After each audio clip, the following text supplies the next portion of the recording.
मैं समझता हूं ईमानदारी की बात यह है कि अगर आप कहते हैं कि पॉलिटिशियंस में बहुत करप्शन है तो आप कोई हिंदुस्तान में किसी भी आदमी की इंफॉर्मेशन को बढ़ा नहीं रहे हो, ये सबको पता है और हम मानते हैं।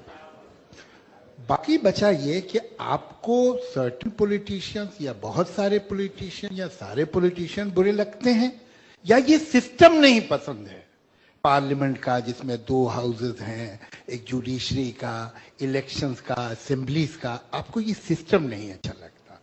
आप कहते हैं आप प्राइम मिनिस्टर नहीं बनना चाहते। क्यों नहीं बनना चाहते? आपको इस सिस्टम पे ही भरोसा नहीं, इस स्ट्रक्चर पे, इस कॉन्स्टिट्यूशन पे भरोसा है या नहीं है?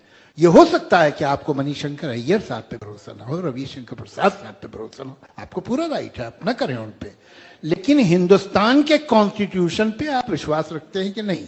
और अगर रखते हैं तो फिर आप ये जो कहते हैं जनता फैसला करेगी, ये जनता कैसे फैसला करेगी? सड़क पे करेगी। तो फिर ये पार्लियामेंट रिडंडेंट है, इसे बंद करवा देना चाहिए, इसमें कुछ सिनेमा हॉल वगैरह खुलवा देते हैं।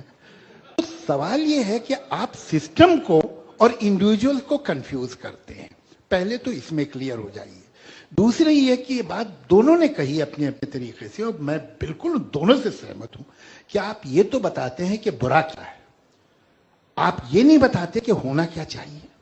ये सब ठीक है, पंचायत हो और वो डिसेंट्रलाइजेशन ऑफ पावर हो, लेकिन आप दुनिया से क्या रिश्ता पंचायतों के थ्रू करेंगे? You need a central government, you need a state government, जरूरत है।